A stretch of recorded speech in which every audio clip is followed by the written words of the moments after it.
Heureux de vous retrouver. Les frères et sœurs d'Abidjan vous donnent leur bonjour. Je suis convaincu qu'en ce moment, ils sont devant la face du Seigneur comme c'est le jour du culte. Et ils pensent aussi à vous. Et j'espère qu'ensemble, nous formons un seul corps et que dans l'unité, nous bénissons notre Seigneur. Dieu nous fait ce grand privilège d'être de ceux qui l'adorent ce matin, de ceux à qui il s'adresse. Et qu'est-ce que le Seigneur te dit ce matin quand il s'adresse à toi? Il veut te dire, prends soin de ton cœur. Voici ce que le Seigneur te dit. Prends soin de ton cœur. Nous prions encore une fois. Père, au nom de Jésus-Christ, merci. Ton peuple est ici devant toi. Il y en a beaucoup d'autres qui t'entendront après. Et Seigneur, certainement, nous sommes tous concernés par ce que tu nous adresses. Parle, notre Dieu. Nous écoutons. Tes serviteurs et tes enfants. Parle, ordonne, dirige. Nous voulons obéir et suivre. Et nous sommes convaincus du travail de confirmation de ta grâce, de la délivrance des hommes, de la guérison des infirmes et Seigneur des malades, de la restauration de tous ceux qui étaient brisés. Oh mon Dieu, mon roi, du renouvellement de vie complet que tu opères. Alors que ta parole vienne maintenant, qu'elle se manifeste maintenant. Saint-Esprit, toi qui glorifies en nous le Père et le Fils, je prie que tu réagisses puissamment maintenant. Éveille notre intelligence, éveille notre conscience. Donne-nous d'écouter comme écoutent les disciples. Dans Ésaïe 50, verset 4, notre Seigneur Jésus-Christ a dit ceci. J'écoute, chaque matin j'écoute, dis ce que dit Dieu l'Éternel, car il éveille mon oreille pour que j'écoute comme écoutent les disciples. Seigneur, éveille nos oreilles, à savoir nos entendements, notre intelligence, notre conscience, et donne-nous de t'écouter, de te comprendre et de nous sentir, mon Dieu, touchés, influencés, marqués, poussés, incités à l'action. Merci parce que tu nous as bénis au nom de Jésus. Amen. Amen. Prends soin de ton cœur. Le cœur est ce qui fait une personne. Tu peux être riche, pauvre, par l'argent, tu n'es pas encore riche ou tu n'es pas encore pauvre. C'est ton cœur qui peut définir si tu es pauvre ou riche. Tu peux être âgé, tu peux être jeune, mais ta jeunesse et ton âge avancé ne sont pas déterminés par le temps de vie, le temps d'années que tu as passé sur la terre. Tu es âgé en fonction de ton cœur et tu es jeune en fonction de ton cœur. C'est le cœur qui détermine la vie d'une personne. Tu penses que tu es grand, est-ce que les gens pensent que tu es grand? Tu penses que tu es petit, est-ce que les autres pensent que tu es petit? Tout cela dépend de ton cœur. Personne n'est grand par autre chose que son cœur. Personne n'est petit par autre chose que son cœur. Ce que tu es, tu laisses, car c'est de l'abondance du cœur que la bouche parle. Nous découvrons de par une révélation biblique donnée par le Seigneur Jésus-Christ lui-même que le cœur de l'homme est là où se trouve ce qui fait sa vie, son trésor. Quand tu vois un homme qui est bon dans ses paroles et dans ses actions, c'est parce que son cœur l'est. Et si tu vois quelqu'un qui est méchant dans ses paroles et dans ses comportements, il reflète tout simplement ce qui est dans son cœur.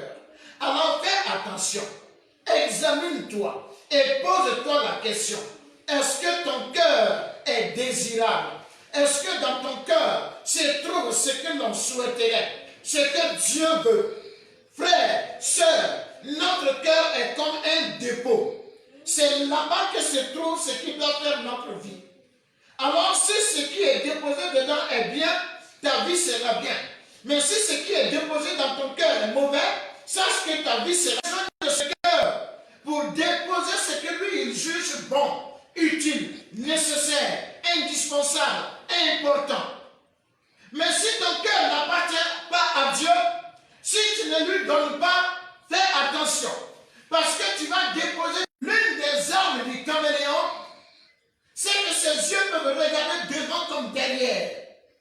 Ça veut dire que ce ne sont pas des yeux qui regardent seulement tout droit. Ce sont des yeux qui sont capables de le regarder lui-même aussi. Et nous sommes censés avoir ce genre d'yeux des caméléons. Pendant que nous regardons les réalités en face, pendant que nous regardons les situations autour de nous, nous devrions être capables de regarder à l'intérieur de nous. On dit le fils prodigue, il est rentré en lui-même, il a regardé en lui-même, il a compris beaucoup de choses. Dieu t'appelle ce matin. Proverbe 4, 23. Il a dit, garde ton cœur plus que toute autre chose, parce que c'est de ton cœur qu'elles viennent les sources de la vie. Nous courons trop, nous parlons trop, nous agissons trop, nous ne prenons pas la peine de voir d'où viennent nos agissements, d'où viennent nos paroles, d'où viennent nos courses, qu'est-ce qui nous motive, qu'est-ce qui nous incite à agir. Nous ne prenons pas le temps de voir la source. Est-ce que c'est de la bonne source ou bien est-ce que c'est de la mauvaise source? Frère, tu cours trop. Arrête-toi. Sœur, tu cours trop. Arrête-toi. Et pose-toi la question. D'où me vient la raison de cette course? D'où me vient le motif de ces paroles? D'où me vient le motif de ces comportements? Qu'est-ce qu'il y a en moi qui l'alimente? Si la source d'un fleuve est amère, le fleuve ne peut pas être doux. Ce n'est pas possible. Non. Alors veille sur ton cœur. Maintenant, si nous devons veiller sur notre cœur, alors qu'en même temps c'est notre cœur qui conduit notre vie, c'est notre cœur qui fait notre vie, comment est-ce que nous pouvons veiller sur lui? Parce que c'est comme si on te disait de veiller sur ton... C'est comme si on disait à un enfant, veille sur ton papa. On dit à une petite fille, veille sur ta maman. Comment est-ce que la petite fille peut veiller sur sa maman? Comment est-ce que le petit garçon peut veiller sur son papa? Comment est-ce qu'un enseignant peut être assisté, aidé par son élève? C'est parce qu'il y a des choses que nous devons savoir.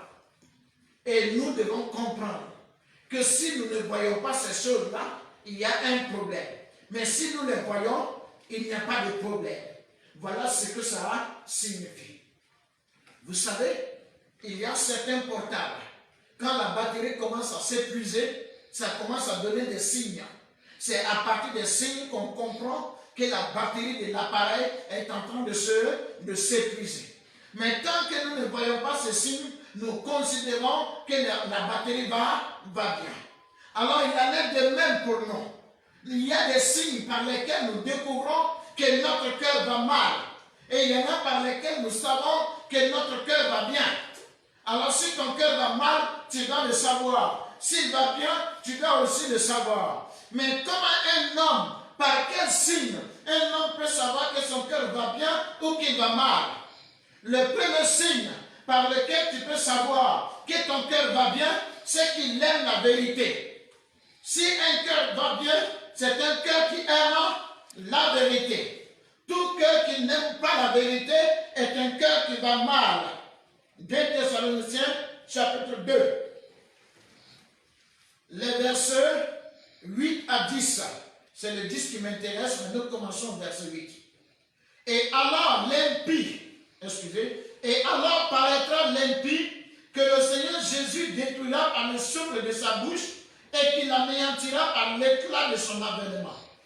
L'apparition de cet impie se fera par la puissance de Satan avec toutes sortes de miracles, de signes et de prodiges mensongers et avec toutes les séductions de l'iniquité pour ceux qui périssent parce qu'ils n'ont pas reçu l'amour de la vérité pour être sauvés.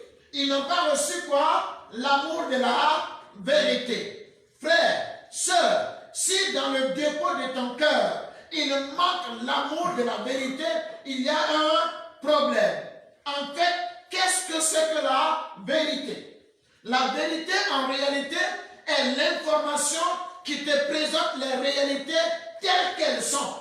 C'est ça la vérité. une information qui te présente les réalités telles qu'elles sont. Il y a souvent le mensonge à tous les niveaux par le fait que nous recevons des informations qui ne nous présentent pas les réalités.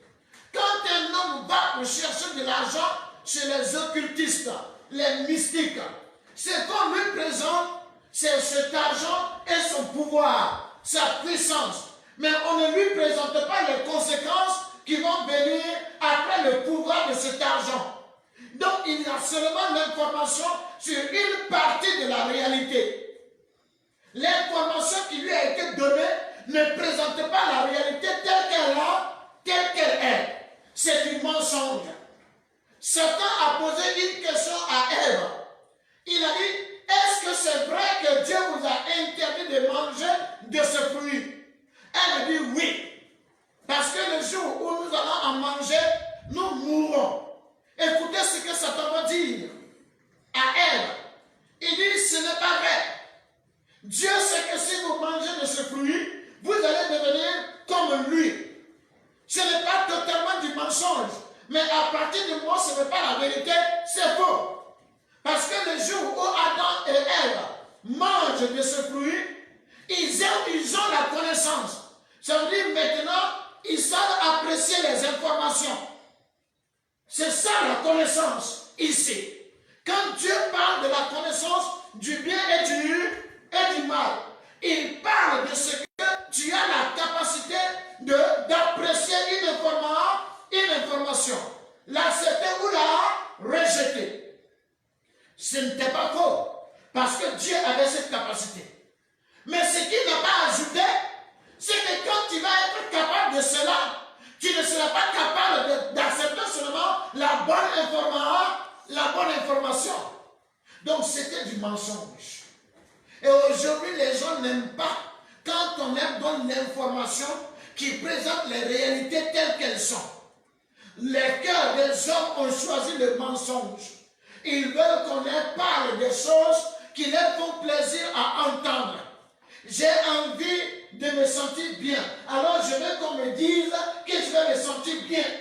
J'ai envie de sentir le pouvoir. Alors je veux qu'on me dise que j'aurai le pouvoir. Le reste, je ne veux pas entendre. Mais est-ce que la réalité que tu vas rencontrer, elle va laisser une partie?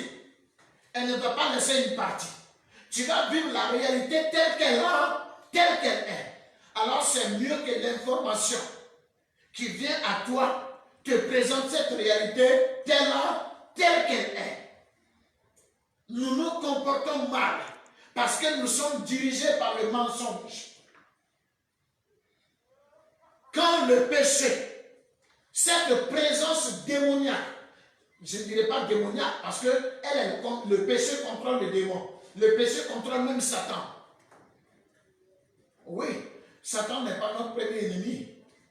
Satan n'est pas notre premier ennemi. Et il n'est pas l'ennemi le plus puissant. L'ennemi le plus puissant de l'homme, c'est le péché. Ce n'est pas un homme, mais il a un pouvoir, il a une force, il a une puissance et il a une volonté. C'est une présence qui se place entre Dieu et l'homme. Une présence qui se place entre l'homme et l'homme. Une présence qui se place entre l'homme et sa responsabilité. Cette présence, on ne la voit pas, mais elle s'exprime plus que toutes les autres présences, sauf la présence de Dieu. C'est pourquoi si ce n'est pas avec Dieu, personne ne peut triompher du péché. Et si ce n'est pas avec Jésus-Christ, qui manifeste toute la gloire de Dieu, personne ne peut triompher du péché. Alors c'est pour dire que le mensonge s'est installé dans le cœur des hommes. De sorte que si tu veux gagner les hommes, si tu veux les attirer, il faut leur mentir. Mais si tu veux leur présenter les choses telles qu'elles sont, les hommes t'abandonneront, ils te fuiront, ils te combattront, ils te rejetteront, parce qu'ils n'en ont pas envie. C'est pourquoi le mensonge est le piège des hommes, parce que ça les prépare à être détruits, ça les prépare à être anéantis, ça les prépare à être malheureux. Vous voyez? Alors, le deuxième élément par lequel une personne peut savoir si son cœur se porte bien ou non. C'est le fait que dans son cœur, il y a ce qu'on appelle la pensée de l'éternité. Oh frère, ton cœur se porte bien si tu penses à l'éternité. Mais ton cœur ne se portera jamais bien si dans ce cœur-là, on ne trouve pas la pensée de l'éternité. Ecclésiaste. Le livre d'Ecclésiaste au chapitre 3. Voici ce que nous lisons au verset 11. Ecclésiaste 3, le verset 11. Il est dit ceci, en parlant de Dieu. Il fait toutes choses bonnes en son temps. Même il a mis dans leur cœur la pensée de l'éternité. Bien que l'homme ne puisse pas saisir l'œuvre que Dieu fait du commencement jusqu'à la fin. Alléluia. Amen. On dit Dieu fait toutes choses bonnes en son temps. Même il a mis dans le cœur des hommes la pensée de l'éternité. Bien que l'homme ne puisse pas saisir l'œuvre que Dieu fait du commencement jusqu'à la fin. Mettre dans le cœur de l'homme la pensée de l'éternité. Voici un élément que tu dois trouver dans le dépôt de ton cœur, dans ton trésor. Tout homme qui ne pense pas à son existence et à la suite de cette existence, alors c'est quelqu'un qui a un problème avec son cœur. Ce sont des gens qui disent, mangeons et buvons car demain nous mourrons. Ce sont des gens qui se laissent aller et condamner dans la vanité. Ça veut dire que tout ce qu'ils font, c'est juste pour ces quelques instants, pour ces quelques moments. Ce sont des personnes qui pensent au plaisir et seulement au plaisir. Si quelque chose peut me donner de me sentir bien maintenant, alors c'est ce qui compte. Ils ne pensent plus à demain. Ils ne pensent pas à quelques années après. Ils ne pensent pas à des temps après. Ils ne pensent pas à l'éternité. Non. Pour lui, tout se fait ici, tout se fait ici, tout se fait ici, c'est fini et c'est fini. Et souvent tu entends, il n'y a qu'une seule vie. Il ne faut pas la dilapider, il ne faut pas la gâcher. Et quand ils sont en train de parler dans ce sens, ils veulent dire quoi? C'est le moment de vivre. C'est le moment de vivre. Or, cette pensée commence bien, mais elle se termine mal. Il n'y a vraiment qu'une seule vie. Mais il faut faire en sorte qu'elle demeure éternellement. Voilà ce que ça signifie. La Bible dit, ceux qui n'auront pas connu l'évangile, ceux qui n'auront pas cru en Dieu par Jésus-Christ son Fils, mais qui seront restés lâches, qui n'ont pas été capables de s'efforcer et de se mettre au-dessus du mensonge qui était dans leur cœur, qui n'auront pas eu le courage de s'opposer à la séduction du siècle présent, les plaisirs, les honneurs qui te trompent et qui font que tu es ivre. Vous voyez, quand quelqu'un est sous, il se croit le président du monde entier. En ce moment, il se sent tellement parfait. Il n'y a aucun défaut. Il se croit tellement à l'aise. Il ne le sait pas. Il ressemble à quelqu'un qui est dans l'air. Et c'est pourquoi en ce moment, il n'a honte de personne. Il n'a peur de personne. Il ne craint rien. Tu peux mettre le fusil sur lui, il attrape le bout de fusil, il est en train de jouer avec. Il se sent parfait. Le dolo, la bière, ça le met à un état où il pense qu'il n'y a plus de danger pour lui. Lui, il ne peut pas être menacé. Mais peu à peu, il commence à retomber. Il commence à redescendre sur la terre. Pourquoi? Parce que l'alcool commence à disparaître. Et vous voyez cette personne, quand elle redescend sur la terre, elle devient très timide parce qu'elle se rend compte qu'elle s'était exposée à beaucoup de dangers. Mais c'est comme ça. Il faut avoir le courage de te mettre au-dessus de ces sensations, de ces plaisirs irresponsables, séducteurs, et d'aller jusqu'à la vérité, d'aller jusqu'à la pensée de l'éternité. Tu ne seras pas un homme responsable, un homme bien éduqué, si dans ton éducation, il n'y a pas eu la pensée de l'éternité. Frère, est-ce que tu as un cœur en bonne santé? Si ton cœur est en bonne santé, tu feras les choses en fonction de l'éternité. Le Seigneur connaît les siens. Ceux qui appartiennent au Seigneur sont inscrits dans le livre de la vie éternelle. Ça veut dire, ils ont dans leur cœur la sémence de la vie éternelle, la pensée de l'éternité en toutes choses. Et que ce soit des récompenses, que ce soit des jugements, ils pensent à l'éternité. Ce n'est pas à ici qu'ils pensent simplement à cela. Mais celui qui n'a pas la pensée de l'éternité, pour lui les récompenses et les jugements, c'est ici, c'est maintenant. Frère, est-ce que tu as un bon dépôt dans ton cœur? Est-ce que ton cœur va bien? Est-ce que ça va chez toi? Frère, tu dois veiller sur toi. L'autre élément qu'il faut noter, quand on a un cœur en bonne santé, c'est qu'on devient juste. On recherche la justice. Qu'est-ce que c'est que être juste? Frère, celui qui est juste, c'est celui qui dans le cœur a compris qu'il ne fait pas ce qu'il veut, mais il suit un chemin qui est déjà tracé. Avant qu'il n'existe, il y a un chemin qui a été tracé. Et s'il est en train de suivre ce chemin, alors il est juste. Mais s'il se détourne de ce chemin, il n'est pas juste.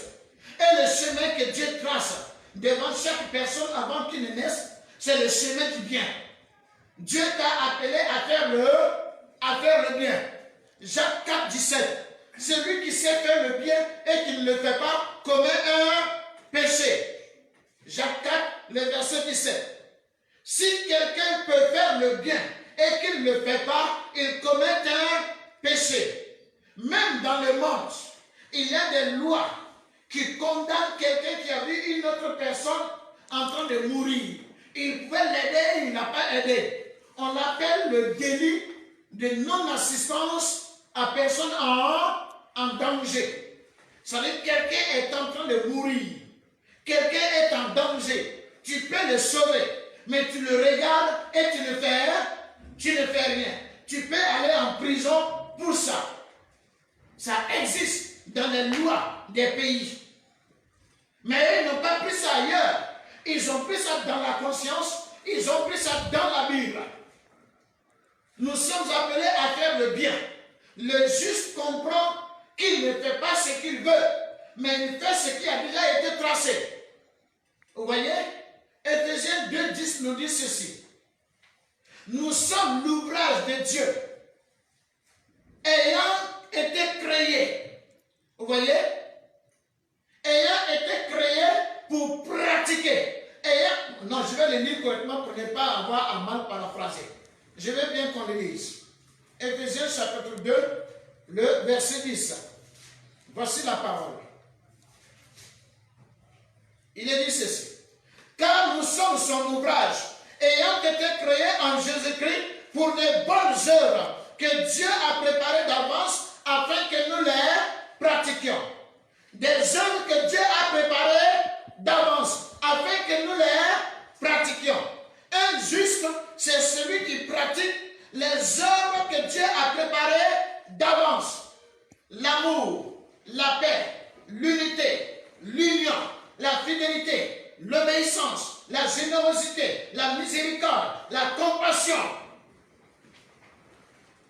Voilà des choses que Dieu a préparées d'avance afin que nous les pratiquions. Est-ce que ton cœur se porte bien? Si ton cœur va bien, alors on doit sentir dans ce cœur la sémence de la justice. Sinon, alerte. Il y a un élément qui manque. Il y a quelque chose qui ne va pas. Ton cœur fonctionne mal. Or, la Bible dit, prends soin de ton cœur. Frère, sœur, ce matin, est-ce que ça va chez toi? Est-ce que ça va dans ton cœur? Dieu te parle. Le Seigneur attire ton attention. Il dit, tu as trop regardé devant. Tu as trop regardé autour. Maintenant, regarde à l'intérieur. Le dépôt qui est en toi, est-ce qu'il sent bon? Est-ce que c'est un bon trésor? Ou bien c'est un dépôt de mauvaises choses qui dégage la mauvaise odeur et qui est nuisible, qui est un poison? Frère, regarde à l'intérieur. Sœur, regarde à l'intérieur. Regarde dans ton cœur et renouvelle ton dépôt. Renouvelle ton dépôt. Si c'est le mauvais dépôt, alors renouvelle-le. Donne ton cœur au Seigneur il veut déposer en toi ce qui te fait vivre. C'est important. Donc, ton cœur va bien si c'est un cœur qui recherche la justice. Et ça, c'est important. Mais enfin, ton cœur va bien si ce cœur est pur. La pureté. Un cœur pur, c'est un cœur qui se porte bien. Un cœur qui n'est pas pur, c'est un cœur qui a encore des problèmes. Voici ce que nous lisons. Matthieu 5, le verset 8. Heureux ceux qui ont le cœur pur, car ils verront Dieu. Matthieu 5, le verset 8. Heureux ceux qui ont le cœur pur, car ils verront Dieu. Alors ici, Dieu te dit que tu dois avoir un cœur pur. Mais en fait, la pureté, c'est quoi? On va dire encore que c'est l'intégrité. Ce qui signifie que quand tu es dans quelque chose, tu es seulement dans cette chose. Et tu es entièrement dans cette chose. Il n'y a pas de demi-mesure et il n'y a pas de mélange. Le cœur pur, c'est le cœur qui, après avoir choisi quelque chose, s'engage totalement dans cette chose et ne le mélange pas. Ce cœur ne choisit pas deux choses. Ce qu'il a choisi, c'est ce qu'il a choisi. Et ce qu'il a choisi, c'est ce qu'il nourrit. Et ce qu'il nourrit, c'est dans ça qu'il s'investit. C'est là qu'il se trouve. Et quand le Seigneur parle d'un cœur pur, il parle de ceux qui le recherchent et qui veulent chercher à être justes. Pour dire que si tu as décidé d'être juste, sois uniquement juste. Si tu as décidé de connaître Dieu, alors sois uniquement avec Dieu et sois totalement avec Dieu. Ne sois pas avec Dieu à moitié. Ne sois pas avec Dieu et quelqu'un d'autre. Ne sois même pas avec Dieu et avec ton intérêt.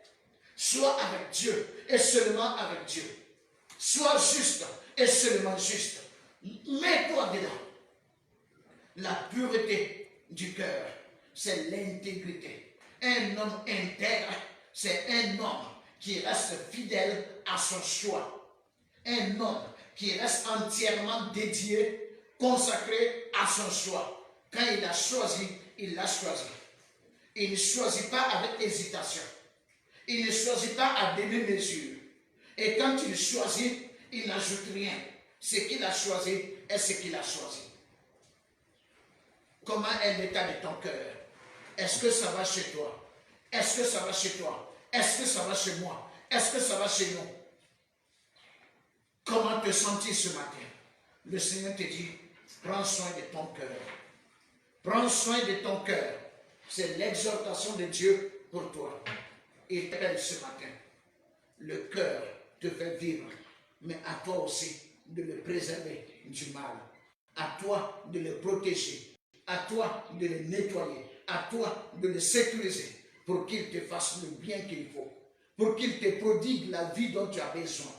Et pour qu'il te garantisse l'épanouissement total et éternel.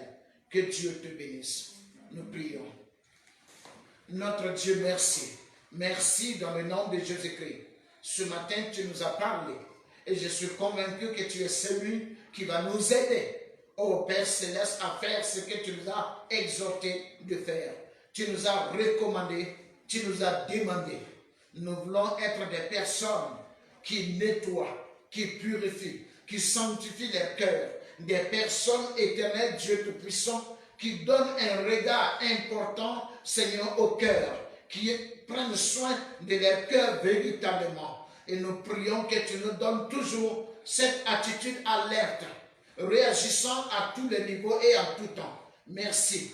Je prie que là où nous avions été négligents, nous n'avons pas veillé, nous n'avons pas été vigilants, et que nous avons pris des dépôts étrangers, des dépôts nuisibles, ou alors que nous avons manqué des éléments qui devaient se trouver dans le dépôt de notre cœur. Nous voulons nous repentir, te demander pardon, revenir à toi et renouveler notre dépôt maintenant. Nous voulons enlever ce que nous avions accepté et déposé de mauvais. Et nous voulons maintenant, Seigneur, envoyer dans nos cœurs ce que tu as décidé de nous accorder. Et Seigneur, nous voulons les déposer dans notre cœur et qu'à partir de là, mon Dieu, ils réagissent pour nous faire vivre. Merci, merci, parce que tu nous édifies dans le nom de Jésus. Amen. Que Dieu te bénisse, bien-aimé. Que sa grâce repose sur toi au nom de Jésus. Amen.